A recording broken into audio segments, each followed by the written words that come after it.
Қазір үйде жүрміз. Бүгін күн өте керемет болып тұр неде. Жып-жылы. Сондай күшті бір ауа райы болып тұр. Сол себепті осы жақсы бір күнмен сіздермен бөлісуді жөн көрдік. Біздің айналамыздың барлығы қазір мәңгі.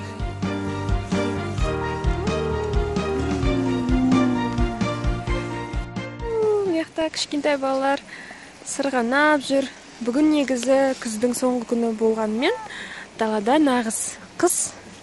Мына жерде қарасаңыздар, біреудің жатқан орны жатыр. Көбелек шығып кетті.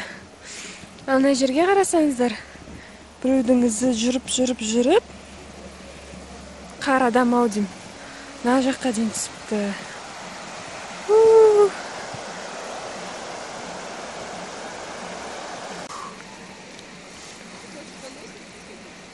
Міне, қар адамы.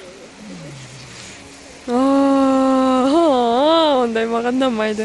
Менде уже мына жеріме аяғыма қар кіріп кетті, соның өзінде маған қайтқым келіп тұр уже.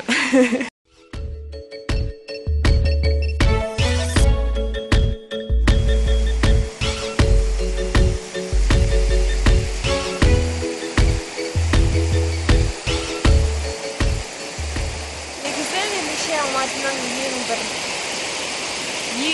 күшті нәрсесі ол таулары. Алыста тұрады.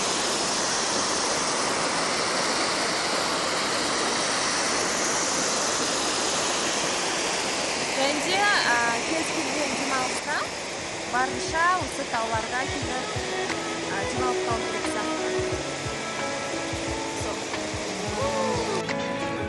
Шөлесеңіздер, тоңсаңыздар, мынандай мобильді кофехана тұрады екен. Сосын бізге ана не ұнады, мына жерде тұрған.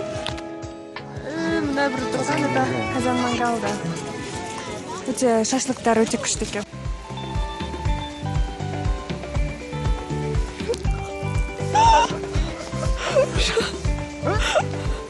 Ты чё? Я же сказала не на камеру.